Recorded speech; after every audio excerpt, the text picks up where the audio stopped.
Bonjour, je suis une grand-mère d'une 60aine d'années. J'ai réussi à gérer un restaurant local, même à un âge avancé. Malheureusement, mon père est décédé lorsque j'étais jeune, laissant ma mère nous élever seuls, mes deux jeunes frères et moi, tout en travaillant dans un marché aux puces. Témoin des difficultés de ma mère, j'ai grandi avec le désir profond de l'aider dès que possible. C'est pourquoi, juste après avoir obtenu mon diplôme d'études secondaires techniques, j'ai rejoint une petite entreprise en tant que comptable. Je me souviens encore très bien de la joie que j'ai ressentie lorsque j'ai reçu mon premier salaire. Ce jour-là, j'ai acheté avec joie des cadeaux et des steaks pour ma famille. J'ai travaillé avec diligence pour subvenir aux besoins de mes jeunes frères. En grandissant, je suis passée dans une plus grande entreprise où j'ai gagné des salaires plus élevés en tant que travailleuse expérimentée. Cela a permis à ma mère d'arrêter de travailler et de profiter de son temps à la maison. Je lui suis reconnaissant de ne plus avoir à travailler dur. Malgré mon dévouement au travail, ma mère a insisté sur le fait que je devais me concentrer sur mon bonheur personnel et m'a activement encouragé à avoir un rendez-vous à l'aveugle. J'ai expliqué que je devais subvenir aux besoins de mes frères pendant encore 2 ans, jusqu'à ce qu'ils obtiennent leur diplôme universitaire, mais ma mère m'a rassurée et m'a dit de ne pas m'inquiéter pour la famille. Elle m'a encouragée à chercher mon propre bonheur. Finalement, j'ai participé à un rendez-vous à l'aveugle, qui m'a permis de rencontrer mon mari. Lors de notre première rencontre, mon mari a généreusement proposé de contribuer aux frais de scolarité de mes frères, et il m'a demandé en mariage sans se soucier de cette question. J'ai été sincèrement touchée par ses paroles aimables et j'étais également attirée par lui. Confiant dans la promesse de mon mari, nous nous sommes mariés. Bien que mon mari ait dirigé une petite usine à l'époque et que nous n'ayons pas eu de revenus substantiels, nous avons travaillé avec diligence pour soutenir l'éducation de mes frères. En outre, nous avons eu la chance de voir naître notre belle-fille, que j'adore inconditionnellement. J'ai éprouvé une immense joie à la voir grandir chaque jour. Je voulais offrir les meilleures opportunités à notre fille dans la mesure de nos moyens, même si je ne pouvais pas moi-même me permettre de faire des études supérieures. J'aspirais à l'envoyer à l'université et à lui permettre de poursuivre ses rêves. Comme tout parent soucieux de son bien-être, j'ai pris des dispositions pour qu'elle reçoive des cours particuliers et je me suis efforcée de cultiver ses talents artistiques. Heureusement, ma fille a semblé comprendre mes intentions et elle a étudié avec assiduité, obtenant d'excellentes notes. Elle a fini par être admise dans une université réputée et a passé le concours de la fonction publique. Pour célébrer cette réussite, j'ai organisé une grande fête de quartier. Alors qu'elle déménageait dans une nouvelle ville et commençait à travailler au service des impôts, ma fille m'a promis de venir souvent à la maison. Cependant, lorsque je lui ai fait mes adieux à l'occasion de la fête de quartier, j'ai dû me rendre à l'évidence. Elle n'était pas là. Dans la métropole animée, des larmes ont coulé involontairement sur mon visage après quelques mois de séparation avec ma fille. Le week-end prévu pour son retour se profilait, mais le silence régnait. L'inquiétude s'est emparée de moi et m'a poussé à sortir, où j'ai attendu patiemment son arrivée. Au loin, ma fille est apparue, accompagnée d'une silhouette imposante. Un élan de bonheur s'est dissipé lorsque je me suis approchée, remarquant l'homme inconnu à ses côtés. Malgré ses efforts pour l'éloigner, j'ai hésité à intervenir, mais il est parti avant que je puisse prendre une décision. À son retour, j'ai posé des questions sur lui, curieux et légèrement troublé par ce nouveau chapitre de sa vie. Elle m'a révélé qu'il la poursuivait avec insistance, ce qui a déclenché un débat intérieur momentané sur la question de savoir s'il était son petit ami. La prise de conscience que ma fille avait mûri m'a profondément frappée. Je l'avais toujours vue comme ma petite fille, et pourtant la voilà qui attire l'attention d'un homme. Fierté et tristesse se sont mêlées, être témoin de sa croissance a été doux amer. Je me suis rendu compte que tous les parents étaient probablement confrontés à ce tourbillon d'émotions à mesure que leurs enfants traçaient leur chemin. Lorsque j'ai voulu en savoir plus sur l'homme, elle m'a dit l'avoir rencontré lors d'une fête, puis l'avoir contacté sans relâche. Sa situation aisée, basée sur des investissements immobiliers, contrastait fortement avec nos humbles débuts. Apprendre que sa famille revenait dans notre quartier, prévoyant de s'installer à proximité dans une grande demeure, m'a semblé être un rebondissement inattendu. Malgré mon éducation dans la pauvreté, j'aspirais à ce que ma fille trouve confort et sécurité dans son avenir. Je souhaitais qu'elle se marie dans la richesse, afin de la protéger des difficultés que j'avais connues. Cela pouvait sembler matérialiste, mais mon cœur ne cherchait que le meilleur pour elle, l'encourageant à considérer cet homme, motivé en partie par mes propres aspirations pour elle, je l'ai poussé à aller plus loin, soulignant que le caractère devait l'emporter sur l'origine. Pourtant, avec le recul, je me suis rendu compte que mon désir ardent de la voir s'aligner sur une famille aisée était peut-être excessif. Sa réticence à poursuivre la relation en raison du poids de la richesse de sa famille était inattendue. Je l'ai encouragé à lui donner une chance, en l'incitant à découvrir la personne qui se cache derrière les richesses. De manière surprenante, elle est revenue quelques semaines plus tard, annonçant sa relation florissante avec lui. Cette nouvelle m'a rempli d'une joie immense, correspondant à mes souhaits les plus sincères. Le jour où elle l'a épousé, mes émotions m'ont submergée, me rendant muette et en larmes. Son futur mari, plein de compassion, m'a rassurée en me promettant de s'occuper d'elle sans difficulté, ce qui a apaisé mes inquiétudes. La transition a été un mélange tumultueux d'émotions, de l'incertitude à l'acceptation finale. L'amour et le bonheur dans la vie de ma fille sont devenus mon réconfort, alors même que je naviguais en terrain inconnu pour l'accompagner dans un nouveau chapitre. Bien que j'ai eu des craintes au départ, notre famille ne sera confrontée à aucun problème financier grâce à mon futur gendre. Il m'a assuré de tout ce que je voulais entendre, et j'ai pensé que c'était réglé. Ce n'est pas que ma fille l'ait d'abord aimé, mais c'est lui qui l'a poursuivi. Je pensais donc qu'il la traiterait bien, d'autant plus qu'il était leur fils unique et qu'il venait d'une famille aisée. J'étais convaincue que ma fille n'aurait jamais à se soucier de l'argent. De plus, il semblait avoir une personnalité agréable. Que pouvais-je demander de plus? À chaque visite de notre gendre, mon mari, habituellement silencieux, devenait très bavard. J'avais l'impression que leur rencontre était destinée à se produire. Cependant, j'avais quelques inquiétudes, compte tenu de la différence significative de nos niveaux de vie. En enquêtant sur sa famille, j'ai découvert qu'elle était réputée pour sa grande richesse. Ma fille m'en avait déjà parlé, mais je n'en avais pas mesuré l'ampleur. De plus, notre situation financière était assez tendue.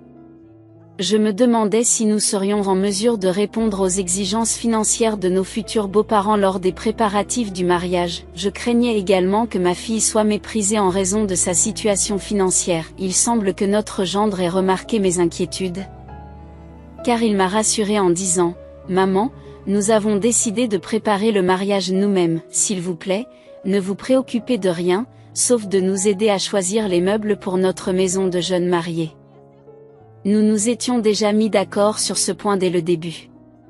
Cela nous a permis de nous concentrer sur les préparatifs du mariage sans stress financier. Ils avaient économisé de l'argent spécialement pour le mariage de Jenny, il n'y avait donc pas lieu de s'inquiéter. Cependant, malgré notre offre, notre gendre a refusé notre aide financière. Il a insisté sur le fait que si nous contribuions, Jenny lui en voudrait. C'était une promesse qu'ils avaient faite dès leur première rencontre et il ne voulait pas se retrouver dans une position inconfortable. Il m'a assuré que ses propres parents étaient au courant de cette décision et la soutenaient également. J'étais reconnaissante, mais aussi désolée, que notre gendre prenne en compte notre situation financière. Il était si gentil et attentionné envers notre fille, et j'étais convaincue qu'il ne la laisserait jamais souffrir. Le jour où nous devions rencontrer ses parents est enfin arrivé et nous nous sommes rendus en ville pour les rencontrer. Sa mère nous a accueillis avec grâce, nous laissant une impression positive. Elle portait une élégante robe noire et un simple sac à main. En revanche, notre fils a montré quelques tendances immatures. Cher lecteur, j'espère que vous aurez la gentillesse de vous pencher sur la situation que je vais décrire. Le départ de notre fille bien-aimée, qui s'est épanouie pour devenir une belle jeune femme, est sans aucun doute une expérience douce amère. Cependant, nous sommes convaincus que ses nouveaux beaux-parents l'accueilleront comme la leur et la traiteront avec le plus grand soin. Nous vous remercions sincèrement de votre compréhension dans cette affaire. Notre fille, bien que merveilleuse à bien des égards, a ses imperfections. Néanmoins, Nous vous demandons humblement de faire preuve de considération et de compassion à son égard. J'étais parfaitement conscient de l'importance de cette occasion et j'ai soigneusement choisi mes mots en conséquence. Lorsque nous avons rencontré nos futurs beaux-parents, nous avons été frappés par leur raffinement et leur aisance évident. Il était évident qu'ils avaient grandi dans un environnement aisé et reçu une éducation de haut niveau. Après leur avoir fait nos adieux, nous avons pris un taxi avec notre fille, qui nous a fièrement montré les clôtures entourant la maison de ses nouveaux beaux-parents. Dire que nous avons été étonnés par la taille de cette maison serait un euphémisme, on se croirait dans un feuilleton télévisé. Bien que nous n'ayons pas eu l'occasion de voir l'intérieur, nous étions certains qu'il serait splendide. L'idée que notre propre fille puisse se marier dans une telle famille nous remplissait de joie. La vie est vraiment imprévisible, le mariage s'est déroulé sans encombre et notre fille a entamé son périple de jeune mariée. Alors que nous pensions avoir surmonté tous les obstacles, le lieu de travail de mon mari a succombé aux effets de la récession économique et a fermé ses portes. Nous nous sommes retrouvés désemparés, sans source de revenus. C'est au cours de cette période difficile qu'un ami est venu à notre secours et nous a proposé d'ouvrir ensemble un restaurant chinois. Bien que j'ai émis des réserves, mon mari a exprimé son désir d'essayer. En effet, il possédait une licence de cuisinier chinois.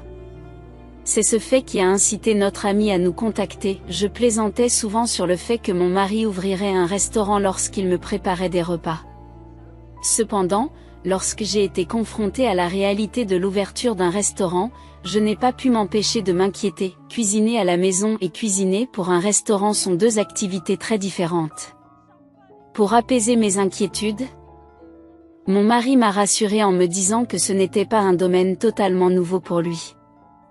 Il aimait vraiment cuisiner et était assez doué dans ce domaine. Avec ses économies de retraite, nous avons commencé à envisager la possibilité d'ouvrir un restaurant, ou peut-être même un restaurant de poulet BBQ. Finalement, nous avons jugé que le premier choix était le meilleur. Je me suis rendu compte que l'inquiétude ne ferait qu'entraver notre progression et j'ai donc décidé d'aider mon mari. Bien que nous soyons novices dans ce domaine, notre ami avait déjà de l'expérience et s'est avéré très compétent. Cela m'a donné confiance et je me suis engagé à fond. Le travail était loin d'être facile, et attirer des clients s'est avéré être un défi. Nous nous sommes donné beaucoup de mal, allant même jusqu'à assurer nous-mêmes les livraisons, afin de minimiser les coûts de main-d'œuvre. L'ami de mon mari, qui se trouve être vétérinaire, a joué un rôle déterminant dans notre aventure. En conclusion, nous nous sommes lancés dans cette aventure avec optimisme et une détermination inébranlable à la mener à bien. Il s'agissait pour nous d'un acte de foi important, mais nous étions prêts à prendre le risque. La route sera peut-être difficile, mais nous sommes convaincus qu'avec du travail et de la persévérance, nous pourrons transformer notre restaurant en une entreprise florissante. Souhaitez-nous bonne chance dans cette entreprise. J'étais opposé à l'idée de m'occuper des livraisons, mais j'ai quand même insisté pour le faire. Cependant, l'ami de mon mari a proposé de s'occuper des livraisons et a suggéré que je travaille plutôt comme caissière. Il pensait que ma formation de comptable me rendait plus apte à remplir cette fonction que lui. J'ai donc fini par travailler comme caissière dans le restaurant en raison du grand nombre de clients. Malheureusement, cela signifiait que j'avais moins de temps pour parler à notre fille au téléphone. Et elle semblait également occupée puisqu'elle ne nous a pas contactés fréquemment pendant cette période. Tous les trois, nous avons travaillé sans relâche sur les livraisons, alors que le nombre de commandes et de clients augmentait régulièrement. Pour garder la surprise, nous n'avions pas informé notre fille de l'ouverture du restaurant. Nous voulions qu'elle profite de sa vie de jeune mariée sans se soucier de nous. En outre, je voulais éviter d'attirer l'attention de sa belle famille, surtout compte tenu de la grande différence d'âge entre notre fille et son conjoint. Nous avions prévu de l'informer progressivement de l'existence du restaurant en temps voulu. Bien qu'elle nous ait appelés régulièrement, nous n'avons jamais parlé du restaurant au cours de nos conversations. Cependant, lorsque notre fille ne nous a pas contactés pendant un certain temps, je me suis inquiétée et j'ai décidé de l'appeler pour m'enquérir de son état de santé. Elle m'a expliqué qu'elle avait été très occupée, ce qui l'avait empêchée de nous contacter. Entendre sa voix joyeuse m'a soulagée. Un jour, une équipe d'une chaîne de télévision s'est approchée de nous et nous a demandé si elle pouvait filmer notre restaurant. Nous avons accepté, car nous avions suffisamment d'ingrédients, sans savoir qu'il s'agissait d'une émission de télévision très connue. En conséquence, un afflux de clients a suivi le tournage, et notre restaurant a gagné en popularité en tant que destination incontournable pour la soupe chinoise aux fruits de mer grâce au bouche à oreille. La demande était si forte que des personnes venant d'autres villes se déplaçaient uniquement pour dîner dans notre restaurant, ce qui entraînait de longs délais d'attente pour les tables. Face à cet afflux soudain de clients, nous avons commencé à nous inquiéter tous les trois. Nous avons réfléchi à des solutions potentielles et avons finalement décidé de louer le premier étage de l'immeuble voisin d'une autre. De cette façon, nous pouvions agrandir notre espace sans avoir besoin d'une cuisine séparée et l'utiliser comme extension pour servir les plats commandés par les clients. Cette décision stratégique a permis d'augmenter nos ventes et de consolider la réputation de notre restaurant en tant que destination populaire. Compte tenu de notre succès continu, il semblait possible d'envisager l'achat d'un bâtiment à l'avenir. C'est alors que j'ai réalisé qu'il était temps d'informer ma fille de l'existence de notre restaurant. Cependant, un jour, notre ami partenaire est revenu d'une livraison visiblement contrariée, bien que nos livreurs soient disponibles pour l'aider pendant les périodes d'affluence. Je craignais qu'il n'ait été maltraité par un client. J'ai préparé une nouvelle tasse de thé et lui ai demandé, avec une réelle inquiétude, « Y a-t-il quelque chose qui te préoccupe ?» Il a pris un air sérieux et m'a répondu, « Avez-vous été en contact avec Jenny récemment ? J'ai l'impression que nous ne communiquons plus aussi souvent qu'avant, mais nous restons en contact de temps en temps. Je suis juste curieux parce qu'aujourd'hui, j'ai livré à un endroit qui semblait être celui de tes beaux-parents, et quelque chose m'a semblé anormal. » J'ai précisé, « Nos beaux-parents ont récemment déménagé dans la ville voisine de la nôtre. Cependant, comme le travail de ma fille est toujours en ville, elle n'a pas déménagé avec eux et continue de résider là-bas. » Il semble perplexe et commente, « Ah, vous avez dû vous tromper. Ils ont dû passer une commande depuis cette ville. Nous recevons en effet de nombreuses livraisons de cette ville. Pourquoi ne pas appeler Jenny pour vérifier ?» Après avoir vu l'expression solennelle du visage de notre partenaire, un sentiment de malaise m'a envahi. Sans attendre, j'ai composé le numéro de ma fille Jenny. Je l'ai saluée, « Comment vas-tu ? Tout va bien ? Comment va ton mari ?» Elle a répondu avec un léger retard, « Tout va bien, maman. J'ai été très occupée. Alors je t'appellerai plus tard. Ne t'inquiète pas. » Bien qu'elle ait l'air joyeuse, elle a parlé plus brièvement que d'habitude. Étrangement, un sentiment de lourdeur s'est installé en moi. Après avoir entendu les inquiétudes de notre partenaire, je n'arrivais pas à me concentrer sur mon travail. J'ai essayé de contacter mon gendre, mais il n'a pas répondu, vraisemblablement occupé. Je me suis rassurée en me disant qu'aucune nouvelle n'est une bonne nouvelle et j'ai continué. Un jour, notre partenaire m'a appelé d'urgence pour m'informer d'une commande de livraison de la part de Inno. Il m'a dit, « Ils ne savent pas que vous êtes propriétaire d'un restaurant chinois, n'est-ce pas ?» Je lui ai répondu, « C'est exact. Je ne les ai pas informés. » Ces paroles m'ont dérangé et j'ai donc décidé d'effectuer personnellement la livraison. Cependant, notre partenaire a insisté pour s'en charger, car il s'agissait de la maison de mes beaux-parents. Sa curiosité a piqué la mienne et je n'ai pas pu l'ignorer plus longtemps. Je n'ai pas pu résister à l'envie de savoir ce qui se passait.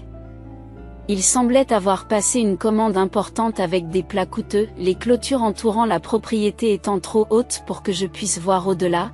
J'ai sonné à la porte d'entrée. À ma grande surprise, la porte s'est ouverte automatiquement. J'ai traversé un vaste jardin et suis entré dans un salon animé, rempli de nombreuses personnes.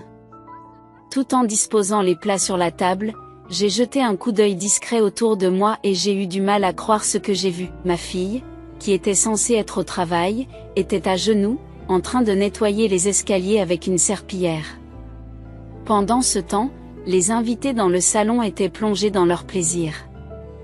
Elle était frêle et pâle. J'ai remarqué que sa belle-mère avait des aides pour préparer les plats dans la salle à manger. Au milieu de notre réunion dans la salle à manger, j'ai élevé la voix, m'adressant à ma fille sur un ton de frustration.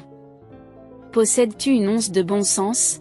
Nous avons des invités estimés qui se régalent et tu es là, à faire traîner le processus de nettoyage et à gâcher leur expérience gastronomique. Dépêchez-vous et accélérez la tâche, ne laissez pas nos invités perdre l'appétit. S'excusant avec un peu de réticence, ma fille m'a répondu, je suis désolée, je vais bientôt terminer. Exprimant mon mécontentement, j'ai rétorqué, tu es complètement inutile. Comment peux-tu manquer d'un tel bon sens? Le nettoyage aurait dû être terminé avant l'arrivée de la nourriture.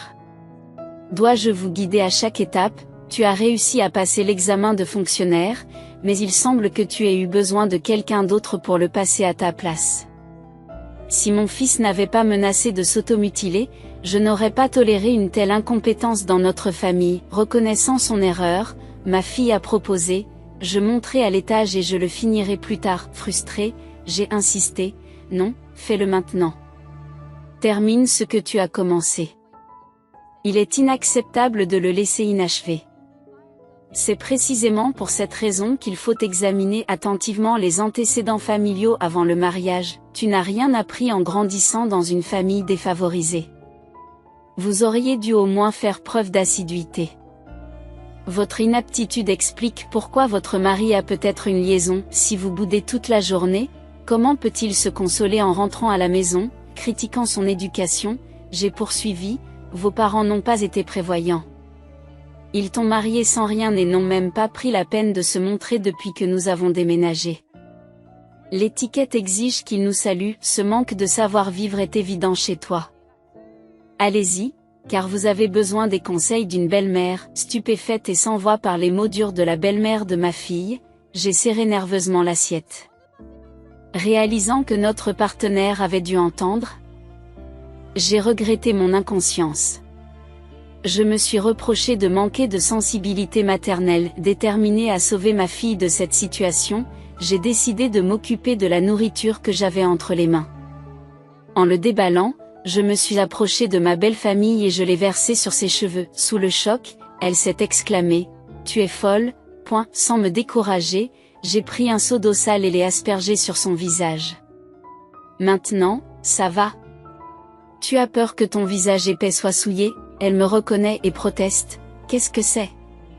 Êtes-vous folle ?» Sous le coup de la colère, j'ai rétorqué, « Je suis folle.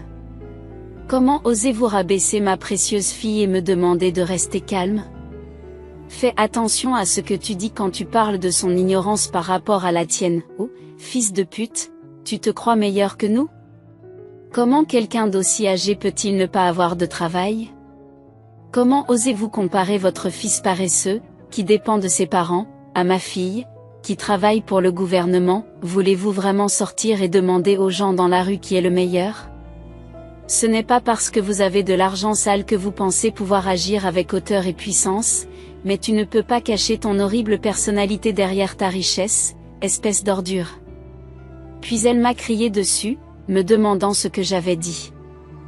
Et, toi? Prends cette folle et sa fille et sors-les d'ici. Même si vous nous suppliez de rester, nous ne resterons pas une seconde de plus dans ce taudis.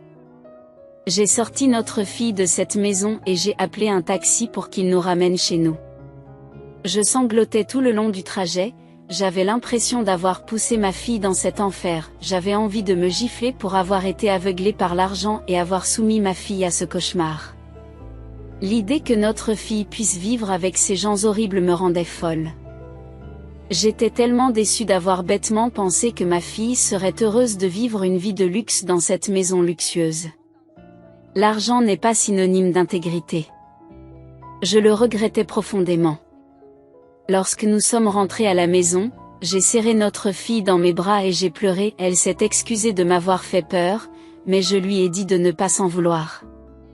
C'est moi qui l'ai poussée dans ce mariage, c'est donc à moi de m'occuper de tout maintenant. Je lui ai demandé de me raconter tout ce qui lui était arrivé depuis son mariage, sans rien omettre. Il s'est avéré que son mari l'avait trompé avec différentes femmes parce qu'il était très joueur. Il avait déjà une mauvaise réputation, c'est pourquoi il ne trouvait pas de femme à épouser. La seule raison pour laquelle ses parents ont accepté le mariage malgré la différence d'âge était que ma fille travaillait pour le gouvernement, ce qui donnait l'impression qu'il s'agissait d'un mariage convenable à première vue. Ils voulaient conserver une bonne image en organisant rapidement le mariage. Sa belle-mère a exigé que ma fille quitte son emploi à ce moment-là. Comme son mari vivait avec une autre femme, la belle-mère ne voulait pas que ma fille demande le divorce et révèle la vérité sur l'infidélité de son fils. Elle a pratiquement emprisonné ma fille et l'a forcée à travailler comme une bonne, renvoyant toutes les autres domestiques de la maison. Lorsque j'ai entendu tout cela, j'ai été remplie de colère. Je ne pouvais pas les laisser s'en tirer à si bon compte, j'ai donc encouragé ma fille à se défendre. À la recherche d'un avocat compétent et capable d'engager la procédure de divorce, j'ai fait appel au service d'un détective pour trouver des preuves de la cohabitation de mon gendre avec sa maîtresse. En outre, j'ai pu rassembler des témoins susceptibles de témoigner de l'enfermement illégal de ma fille. Heureusement, nous avons pu utiliser à cette fin l'argent que nous avions gagné dans notre restaurant, mais notre voyage était loin d'être terminé. Qui était au juste notre fille? Elle occupait un poste au sein de l'administration fiscale, ce qui lui permettait de tirer parti de ses connaissances et de veiller à ce que les impôts et les pénalités appropriées soient imposés. Les propriétaires de biens immobiliers, qui redoutent le plus ce genre de situation, se trouvaient alors dans une situation très pénible. Pendant ce temps, notre fille restait emprisonnée et devait nettoyer tous les coins et recoins de la propriété. C'est à cette occasion qu'elle est tombée sur leurs secrets cachés concernant l'évasion fiscale et la dissimulation d'argent. Elle organisait avec compétence les informations recueillies et les soumettait rapidement à l'IRS à chaque fois qu'elle en avait besoin. Heureusement, ses collègues de travail se sont ralliés à elle et lui ont offert leur aide pour résoudre ce problème. Grâce à nos efforts collectifs, nous sommes parvenus à régler le problème avec une relative facilité. En conséquence, ses beaux-parents se sont retrouvés accablés par une somme substantielle d'arriérés d'impôts et de pénalités, ce qui les a pratiquement dépouillés de leurs biens. Ma fille a même dessiné une carte indiquant l'emplacement des biens cachés et de l'argent liquide, afin que le gouvernement soit parfaitement informé. Suite à cela, ma fille a obtenu un jugement en sa faveur et a reçu l'indemnisation qu'elle méritait. Elle aurait pu intenter une action en justice contre la maîtresse, mais cette dernière avait témoigné, validant l'emprisonnement abusif de ma fille, ce qui a conduit à la décision de ne pas intenter de procès. Poussés par le désir de réparer le double du préjudice infligé à notre fille, nous avons mené une bataille ardue de 2 ans, qui a abouti à la dévastation de cette famille. Cependant, le procès pénal concernant les violences physiques et verbales persistantes que notre fille a subies de leur part est toujours en cours. Cette affaire ne peut être résolue uniquement par des sanctions pécuniaires, mais plutôt par des peines d'emprisonnement. Il est compréhensible qu'ils aient rapidement fait appel à un cabinet d'avocats réputé, cherchant désespérément à éviter l'emprisonnement. Néanmoins, je ne suis plus accablé par l'inquiétude. Je suis convaincu que notre fille peut être protégée, principalement grâce à nos ressources financières. Puis, un jour, notre belle famille s'est rendue dans notre restaurant. Son élégance et sa grâce avaient disparu, remplacées par l'apparence d'une vieille dame usée et fatiguée. Elle nous a supplié de nous retirer du procès, se demandant si la saisie de notre maison et de notre argent était suffisante. Avons-nous vraiment besoin de soumettre son fils et elle-même à de nouvelles souffrances juste pour assouvir notre désir de vengeance? Reconnaissant ses torts, elle a humblement demandé le pardon et l'annulation du procès. C'était une demande de la part d'une personne qui n'avait jamais montré de remords et qui était maintenant confrontée à la perspective de l'emprisonnement. Quelle audace de sa part d'afficher cette épaisse couche de crasse sur son visage. En effet, vous avez savouré le moment où vous avez reçu cet argent pour faire du mal à quelqu'un et annuler son procès. Mais réveillez-vous, vous auriez dû vous occuper de votre propre fils. Mais comment osez-vous faire souffrir ma fille? Il est tout à fait normal que vous subissiez les mêmes épreuves. En toute honnêteté, je ne peux pas vous pardonner tout ce que vous avez infligé à ma fille bien-aimée. Je ne retirerai jamais mon ressentiment et je ne vous offrirai jamais mon pardon. Tu dois faire face aux conséquences que tu as légitimement méritées. Sous le coup de la colère, je me suis rendu à la cuisine et j'ai pris un bol rempli de vaisselle sale. J'ai visé et je l'ai lancé dans sa direction. Elle a poussé un cri et s'est précipitée hors du restaurant. C'est à ce moment-là, alors que je la regardais s'enfuir, que j'ai enfin ressenti un sentiment de soulagement. La nature imprévisible de la vie ne connaît pas de limites, quelle que soit la richesse de chacun. J'ai intériorisé cette leçon et je m'efforce de faire preuve de gentillesse à l'égard de tous ceux que je rencontre. J'ai fini par me réconcilier avec ma fille, laissant derrière nous nos griefs passés. J'ai trouvé un emploi, bien qu'elle ait insisté sur le fait que ce serait difficile. La joie sincère qui se lit désormais sur son visage me rassure, elle n'a plus besoin de chercher à se marier. Peu importe qu'elle vive seule, tant qu'elle s'engage dans un travail utile et qu'elle s'entoure de personnes au grand cœur, elle connaîtra le vrai bonheur. Je ne souhaite qu'une chose, que ma fille soit heureuse. Je vous remercie d'avoir prêté l'oreille à mon histoire. Que le bonheur remplisse aussi les murs de vos maisons. Votre soutien et vos commentaires judicieux dans la section des commentaires, ainsi que les likes et les abonnements, m'aideront grandement. Je vous souhaite une excellente journée.